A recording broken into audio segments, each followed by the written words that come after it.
తమిళ హీరోలు టాలీవుడ్ వరకు వస్తున్నారు. ఇక్కడ తెలుగు చిత్రాల్లో నటిస్తున్నారు. బైలింగ్వల్ మార్కెట్ పెంచేసుకుంటున్నారు అనుకుంటున్నారు అంతా. కానీ అసలు విషయం వేరే ఉంది అంటోంది టాలీవుడ్ ఇండస్ట్రీ. మన నిర్మాతలు వాళ్ళ డేట్స్ కోసం కోట్లు గుమ్మరిస్తున్నారట.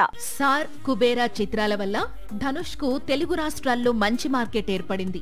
ఇదే స్పీడ్ లో మరిన్ని చిత్రాలు చేయబోతున్నాడు.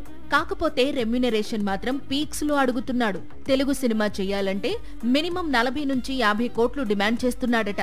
పోనీ తమిళంలో అంతే రెమ్యునరేషన్ తీసుకుంటున్నాడా అంటే అదీ లేదు. వాల్తేరు వీరయ్య దర్శకుడు బాబీ ఇప్పుడు మెగాస్టార్ తో న్యూ మూవీ చేసేందుకు రెడీ అవుతున్నాడు. ప్రస్తుతం ఈ సినిమా ప్రీ ప్రొడక్షన్ వర్క్ జోరుగా జరుగుతోంది.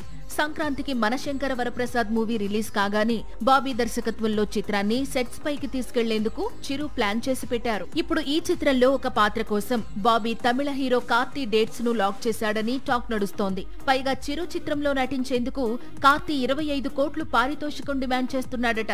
ప్రస్తుతం తమిళ హీరోలు అడుగుతున్న రెమ్యునరేషన్ టాలీవుడ్ ను షేక్ చేస్తోంది.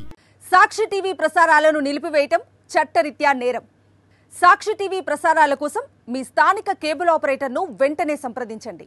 DTHలో, ఇంటర్నెట్లో కూడా సాక్షి టీవీ ప్రసారాలను వీక్షించవచ్చు.